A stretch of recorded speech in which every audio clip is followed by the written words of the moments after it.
Good. All right. Nice to see all of you. Good. Okay, Kev, teach us. 1 second. Sorry, man. Okay, sorry. There we go, guys. Okay, continuing. So, any requests for refuah or for anybody? No,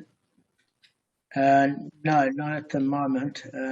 Kevin, any on your side? Not on my side. Okay. Good. Let's start here. Okay, so the next section, which my phone on aircraft, is discussing crock pot. So crock pot is like a slow cooker, I think. Like you cook cholent in it, you leave it, you prepare stuff for Shabbos, you leave it overnight. Okay, so from a halachic point of view, the use of a crock pot on Shabbos there are two different kinds that are available that can be used for Shabbos. The one is a freestanding pot, which is filled with food and then placed on top of a heating element. The heating element doesn't encircle the pot at all. This type of crock pot may be used on Shabbos in a manner similar to cooking cholent on top of the range. And now there's some halachas regarding this. It is advisable that the cholent be completely cooked before Shabbos begins. If it was not, as long as the cholent is half cooked, or under extenuating circumstances, a third cooked, the cholent may remain in the crock pot and continue cooking. If the cholent is not cooked to even this extent, then the cholent may be left in the crock pot only if heavy-duty aluminium foil or 5 to 6 layers of regular aluminium foil covers the heating element, the base of the heating element of the crock pot. Another option is to allow the cholent to remain totally raw until right before candle lighting time, and only then turn on the cooking mechanism. Doing so will permit leaving the cholent on the crock pot, even though the base is not covered with aluminium foil at all. And lastly, to remove a cholent pot on Shabbos from the fire with the intention of putting it right back on, example, to add water to it or to serve it at a kiddush before a meal, is permitted only if the cholent is completely cooked and still warm when being returned to the heating element. In addition, the heating element and knobs must be covered as detailed above. Once removed, the cholent pot should not be put down on any surface until it is returned to the base. B'diavad, if the cholent pot was put down on a countertop or the like, it may still be returned to the heating element. Okay, well, there's still more about this. It's a bit of a long discussion. We'll continue next time. I'll try. I must just scan the page, and I'm not slipping this big book with me, so I'll just try. I'll just try to remember to scan. What you do, Kev, why don't you just take some photos with your phone? Yeah, I'll scan. I put a scanner app, scans it, makes a proper image. No, that's all you need. That's it. Yeah, I'm going to do that. I'm not sure. Okay. That's what I'll do. When is your flight? Tomorrow night. Okay. Actually 1 o'clock Wednesday morning, but I've got to get going early because I've got to go to the I have to go to the Ministry of Interior. I have to use my South African passport because my local one's expiring in like 2 months, and I won't be able to use it. So I want to go there early to sort things out. Okay. All right. So let's hit the new material. Let's just do a little to review, then we can go to the new material. So just a summary of yesterday. That the Gemara cites the clause of the Mishnah that reads, if one stole an animal and then sold it on the Sabbath, etc., he pays the 4 or 5-fold payment, because you remember that our Mishnah holds that there is no death penalty, and it's not just our Mishnah, there's no death penalty for stealing and selling an animal on Shabbos. It's certainly not recommended, but there's no death penalty for it. As far as slaughtering an animal on Shabbat, there's a death penalty. But we're not talking about the slaughtering of an animal. We're talking about the fact that if one even stole it on the same Shabbat that you sold it, there's certainly no death penalty. Therefore, since there's no death penalty, there's no kim leibadi rabbi, which means no greater penalty that is given, and the lesser penalty is waived. So therefore, obviously, the thief now has to pay the fourfold or fivefold payment, because if he doesn't get the penalty, none of the compensatory or penalty amounts are waived in that particular case, So there's a problem because, as you learned from yesterday, there was a brisa that seemed to contradict it. And it basically read, if one stole an animal and then sold it on Shabbat, he's exempt from the fourfold or fivefold payment, which by inference means that the only reason he could be exempted so far is that he would be eligible, the thief, for the death penalty, and therefore the four or fivefold payment, which is the lesser amount, because it's a monetary punishment, it's not a capital offense, is waived. So how do we reconcile the contradicting brisa with the halacha we know according to the Mishnah? So Rami Bava Kamma said, when it was taught in that brisa that the thief is exempt when he sells the stolen animal on Shabbat, it refers to where the buyer said to the seller, who is the same person as the thief, cut off for yourself a fig from my tree, and that which you have stolen thereby shall be acquired by me. So what are you basically saying? Is that the thief agreed to sell the stolen animal to the buyer. Let's not say for a fig, it's a bit of a ridiculous amount, but let's just say for a huge amount of produce. The only problem is that the buyer wasn't going to be involved with breaking Shabbos. He said to the thief, I'll take your stolen product, but then you're going to be the one to take your goods by breaking it off the tree. And as a result, by cutting the fig tree, the sale comes into effect. Why? Because he's taken the goods of payment of the produce of the figs in return for the stolen animal he gave to the buyer, and therefore becomes liable to the fourfold or fivefold payment, while simultaneously committing a capital offense of cutting a fruit from a tree on Shabbat. So, guys, we apply the rule of he stands liable to the penalty greater than it, and therefore the thief is exempt from the fourfold or fivefold payment. Now, we also discussed yesterday what type of kinyan it was. It wasn't a kinyan kesef, because that can only be done for money or land. It's not going to be done by hagba, which is lifting, that you do with a slave. It's not going to be done with mashicha. It's like when you draw an animal towards you. So it's known as an exchange. Just because it's an exchange doesn't mean it's not a transaction. For money, people use the bartering system all the time. So it's still an exchange. It's a business deal. So the problem, if you remember, is that the Gemara objects on what basis? It says, but since if the buyer will sue the thief before us in court for the return of the produce, the figs, or for the agreed upon sale item, we will not say to the thief, go pay him, since he's liable to pay for his life for taking the fig.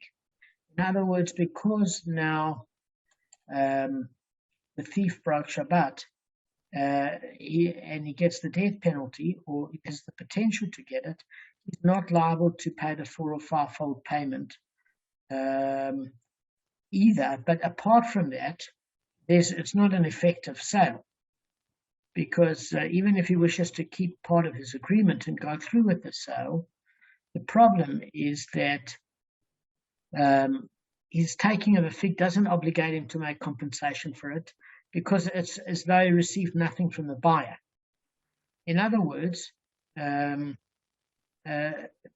buyer itself, it's as if he's given him nothing, because he's not allowed to keep the benefit of the produce.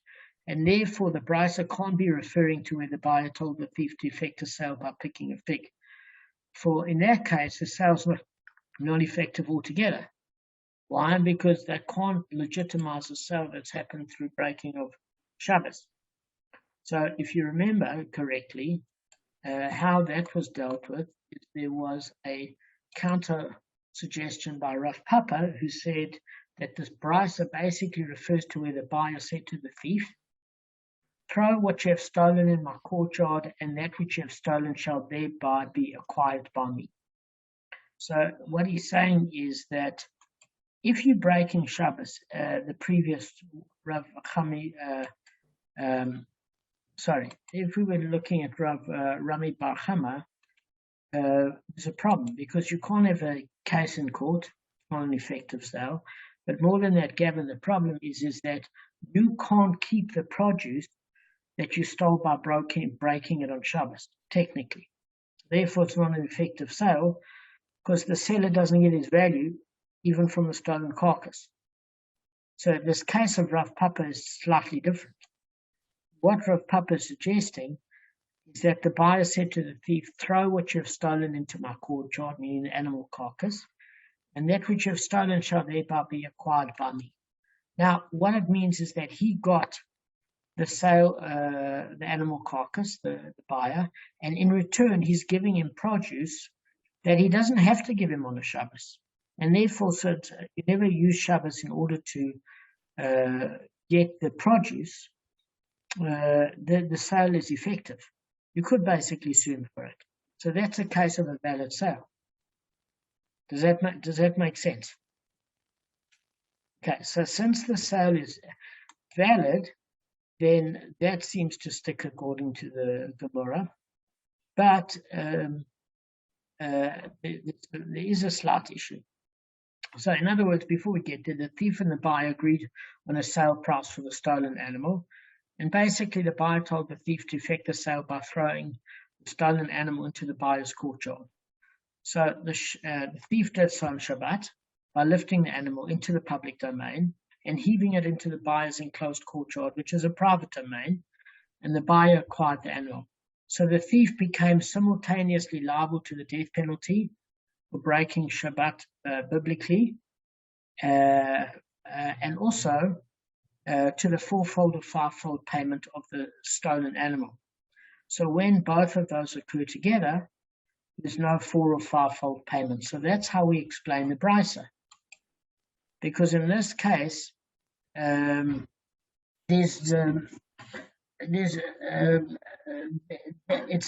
only in that case where that actual so in other words, you Kevin are not being punished for selling the stolen animal or stealing the stolen animal on Shabbat. That's not a death penalty offense.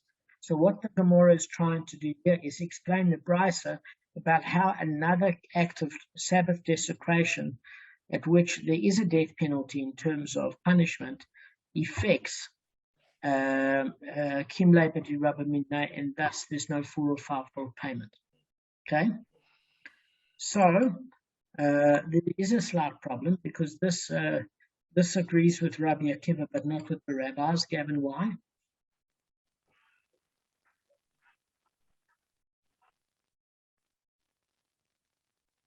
I was just reading something, so I just lost track there.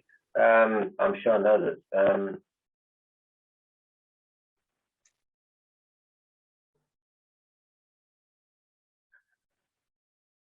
Doesn't agree with Rabbi Akiva, you say? Yeah, I'm saying Rav Papa's explanation is in accordance with Rabbi Akiva, not the rabbis. Now, I'm quite happy to go into new stuff, but you guys have got to just at least give me something.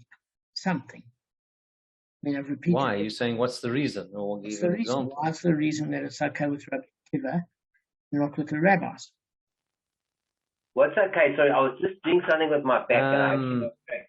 Just, can you go back 2 sentences? Damon? And well, if Kevin knows the answer, that's fine. And I'm going to try. I don't know. Maybe I'm just.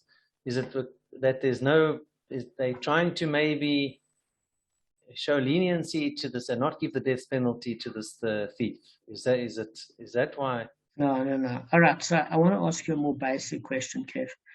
What's the whole point at what we did yesterday and quickly doing a revision today, which I hope will be quick, because my goal is to just go into new stuff. But if you guys haven't managed to fully grasp the old stuff, there's no point. So what I'm trying to ask you is what is going on here with the Gemara and the Brasa? What's the actual issue at hand? I need you to tell me, Kev. What's this whole issue? Don't know. Maybe Gavin can elaborate further. Just refresh me quickly, just one sentence on what we're talking about, and then I'm going to give it a shot. No, I can't give away the game because that part I've done 2 days in a row. I'm not asking you about Rabbi Akiva's opinion compared to the rabbis. that I'll give you that maybe you don't remember. But what's the essence of this whole issue with the Gemara compared to the Mishnah, and what's the issue with the Brisa? What's the whole issue here? Just tell me what we're talking about for the last minute or two, and then I'll be able to. No, I'm asking what we were talking about since the beginning here. That's what I'm trying to ask you. What's the essence of the discussion?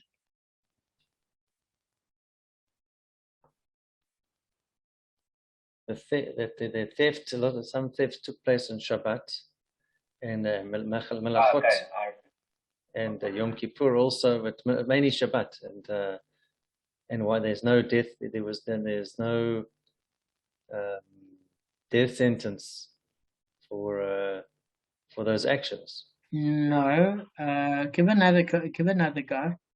Let me try now, because I know what you're talking about now. I didn't know what you're talking about. All right, so what's happening is that with Rabbi Akiva, he says that you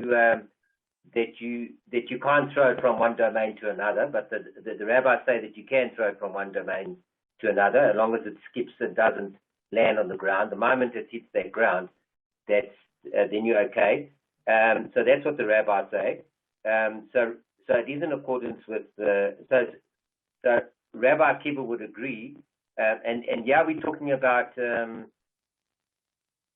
I'm just losing track again. So basically, what's happening here is that if a thief, if it happens simultaneously, if he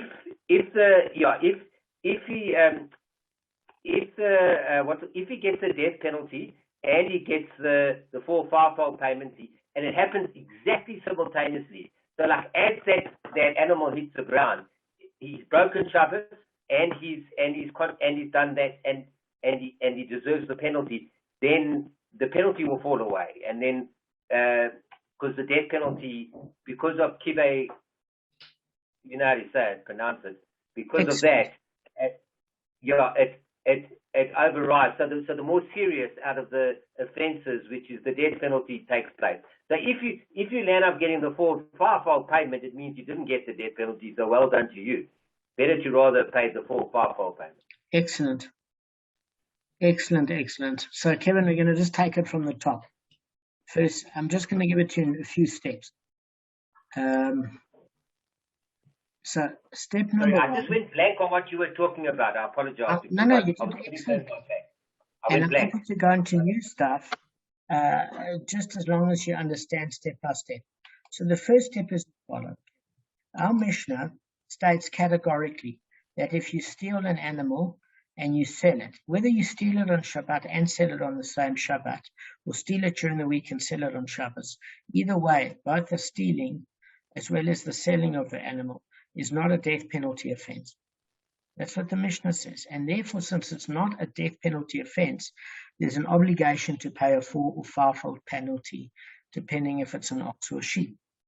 That is stage number one. Gavin got that correct.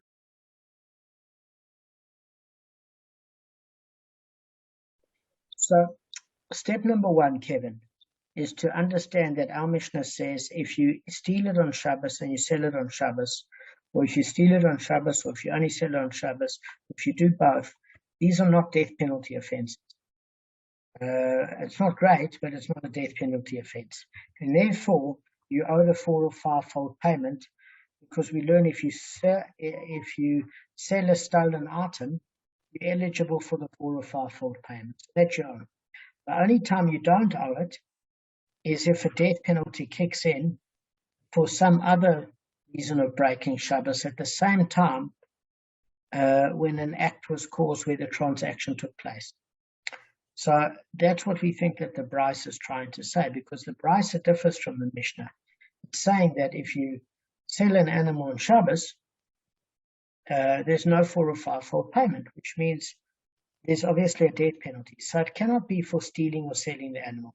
It must be that when a sale took place, there was some other breaking of Shabbos that resulted in a death penalty violation, and therefore there's no eligibility for the four or fivefold payment due to Kim Leipadi Rabba Minay, meaning the lesser penalty is waived in favor of the greater penalty. And what example did give? The first example that we gave is we looked at Bava Kamma that suggested that there was a transaction that took place between the thief and the buyer, and the buyer said, listen, I want your animal carcass, but you picking all the figs you want off my tree to that value, but I'm not breaking Shabbos to do it. You can do it. Then with pleasure I can take your animal. So when the thief took in return the goods by breaking Shabbos, by harvesting, he's now eligible for the death penalty offense, and therefore he doesn't have to pay the 4 or 5-fold payment. What we explained yesterday was very simple. Is it's unlikely that that would happen just simply because you need witnesses that morning and nobody would be insane enough to go through with it.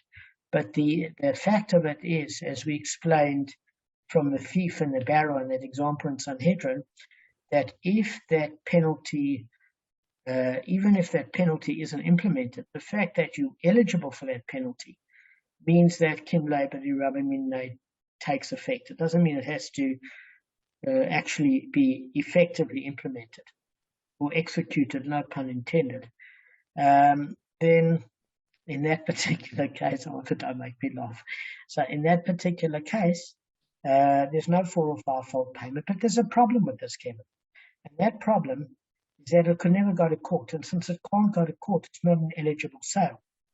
Why? Because if there's no eligible sale, there's no 4 or 5-fold payment anyway, even if he gets the death penalty. Why? Because he's not allowed to keep things that he stole on Shabbos. Things that he took as from the buyer on Shabbos in terms of produce. If the produce was pre-cut, that'd be a legitimate sale. But you can't keep items you took if it's part of the transaction, if you transgress Shabbos at the same time. And since there was no value return payment for the animal carcass, then it will never go to court. Or if he didn't give him the animal carcass in return, say he took the fruit, but he ran away with the carcass, you can't sue a person like that because there's no legitimate sale on Shabbos anyway, because the seller also has a problem because he might not have been paid, and then what's he going to sue the thief on not delivering the goods on Shabbos? There's no case. So Rav Papa brings a different suggestion. He says, Kevin, what's going to happen here is that the buyer is instructing the thief to throw the animal from the public domain over his wall. And at that point, the buyer is guaranteed to have received the animal carcass. So the buyer is not going to sue the seller. Now the seller is going to get his goods because he can keep it if he gets his goods that there's no Shabbos in order to get his goods. In other words, it didn't have to be harvested. There was no Shabbos breaking, so there'd be no court case. So since that's the case, we figure that's pretty good. That's an eligible case where it would stick. The problem is, as Gavin says, it sticks only according to Rabbi Akiva. Because Rabbi Akiva has got this definition of airspace. What do we mean, this definition of airspace? If I'm taking an apple and I'm throwing it to Gavin at the apartment, but there's a public road between us and he catches the apple, I haven't broken Shabbos according to the rabbis because it never went from the public domain to the private domain. From the private domain to the public domain. It skipped the public domain and went directly from private to private. Okay? So if I miss, I've got a problem because then it lands in the public domain.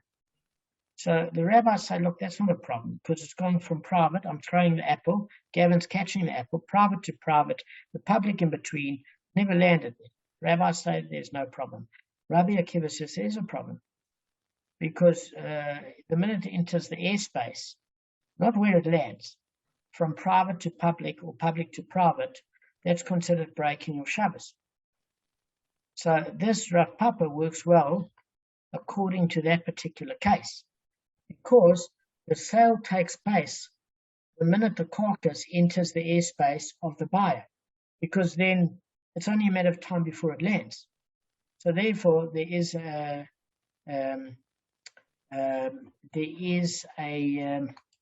acquisition, And since there is a kinyan, an acquisition, then that part has happened simultaneously to breaking Shabbos according to Rabbi Akiva. Same time span.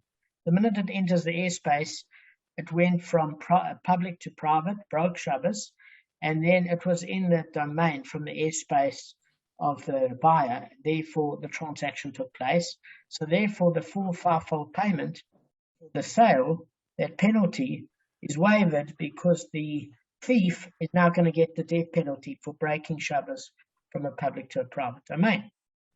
Now, it doesn't work according to the rabbis. Why doesn't it work according to the rabbis? Because the transaction took place in midair.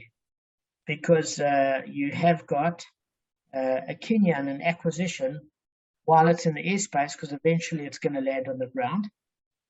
But they don't hold that that's the point at which Shabbos is broken. They say only when it lands on the property from public to private, in private property, is that the point at which you're breaking Shabbos. So since breaking Shabbos has occurred later than the financial transaction of the buyer getting a stolen animal, then he's eligible, the thief, for the 4 or 5-fold payment for selling a stolen animal, plus he gets the death penalty. So we say, well, then how do we make it work according to the rabbis? Very simple. There has to be a discussion, for it was taught in a brisa, if one stole the animal, basically, how it works is, there has to be a declaration by the buyer that says, that which you have stolen shall not be acquired by me until it rests on the ground. What does that mean?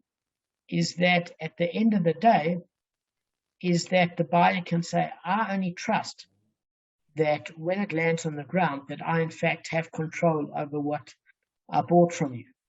Because up until that point when it's in midair, I don't know if you're going to hook it halfway in midair and take it back. So when it lands on the ground, then I will see a sale has taken place.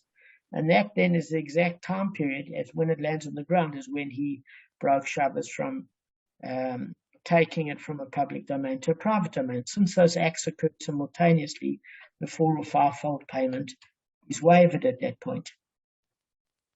That's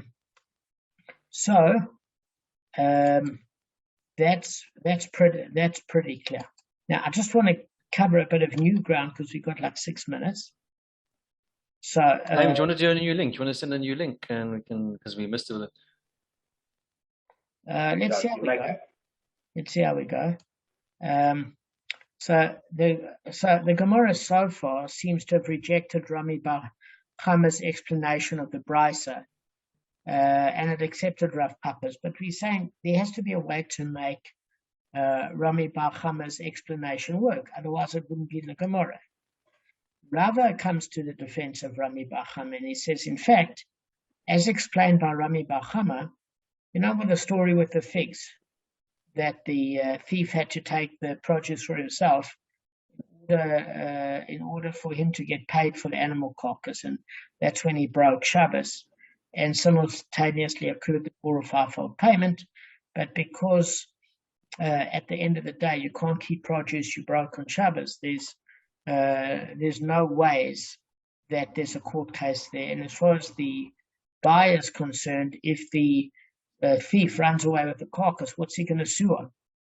There's no real transaction on Shabbos. It's not a case of the animal having landed already in the premises of the buyer, where in fact the buyer got what he wants. He's not going to sue the seller then, and the seller got what he wanted from the buyer because he's not cutting produce on Shabbos, and he got paid maybe with coins or legitimately, what the case may be. So how does Rava say it could work with Rami Bava Kamma? It refers to where the sale of the stolen animal was effected by the thief cutting off the fig from the fig tree.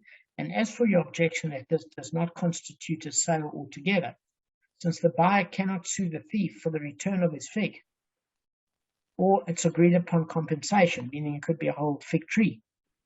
This simply is not so. The sale is valid nonetheless, as evidenced by the fact that the Torah forbade a harlot's wage, even if one consorted with his mother. So we're gonna see what this means. I mean, it's yes, and then it pays the harlot's wage or whatever. Yeah. So basically, his mother was a harlot, and basically she wanted to charge him for services rendered. He wanted it, and that particular money is a problem. Why is it a problem? Because the Torah, remember in Deuteronomy, Devarim, chapter 23, verse 19, we've covered this, guys. You shall not bring a harlot's wage to the house of Hashem your God, meaning that an animal paid to a prostitute as a wage may not be offered as a sacrifice in the temple. So, guys, since the Torah forbids a harlot's wage without being more specific, we obviously deduce from there that the restriction even applies where a son gave the animal to his harlot money in payment for services rendered to commit incest. Okay? So that's in Bava Kamma 91a, according to Rashi. Now, the thing of it is the mother can't sue her son in court for agreed upon compensation. Why? Well, it's very simple. Because the court's never going to say, the Sanhedrin or three judges, give your mother who weighs for prostitution and it was incest, but don't worry, pay her. There's no ways they could condone that activity and expect the son to pay the mother for some death penalty activity. It's not done. So for the act of cohabitation, which obligates the son to pay his mother the agreed upon wage, it also subjects him to the death penalty for cohabiting with his mother. So since his liability to the death penalty, we apply Kimle to be Rabamine, meaning that he doesn't now owe his mother any financial amount because whatever he owes her is offset by the death penalty of the greater punishment, and that exempts him from simultaneously incurring any sort of monetary liability to her wage. Okay, so that's why Kimle to Rabamine. So rather, it's evident that even if she'll sue him in court, we won't say to him, go pay her. So when he does give it to her for payment, it's considered a harlot's payment. And then since we don't say that the fee is enforceable by the courts, the payment is considered a gift independent of harlotry. We don't say that, okay? We don't say it's a gift for services rendered. We don't couch it in other words. So similarly here too, in the case of a thief who effects the sale of the stolen animal by picking figs on Shabbos, in terms of what he's getting paid for the animal, even though with respect to paying compensation for the fig, if the buyer will sue the thief before us in court for the fig, or the agreed upon compensation, we don't say to the thief, go pay. When he does transfer the stolen animal to the buyer for the fig, it's considered to be a sale. So how is it considered to be a sale and not a gift, independent of the fig that he received from the buyer? Is because the fact of it is that although he's not punishable by the human courts, he's responsible in Shemayim for acts of theft. And therefore it's a valid sale, even though it's not enforceable by the courts. That's the answer. Are you with me, guys? That's what Rabbi's answer is. It's still a valid case, even though it's not enforceable by the courts. He has to pay that money. Otherwise, he's irresponsible and Shemayim for theft. Even though it was an illegal act? No, because they deserve to be paid. Even compensated, because it was a transaction. It was a which transaction. He agreed to. So even though means you don't pay the monetary payment because it's the less amount compared to the death penalty.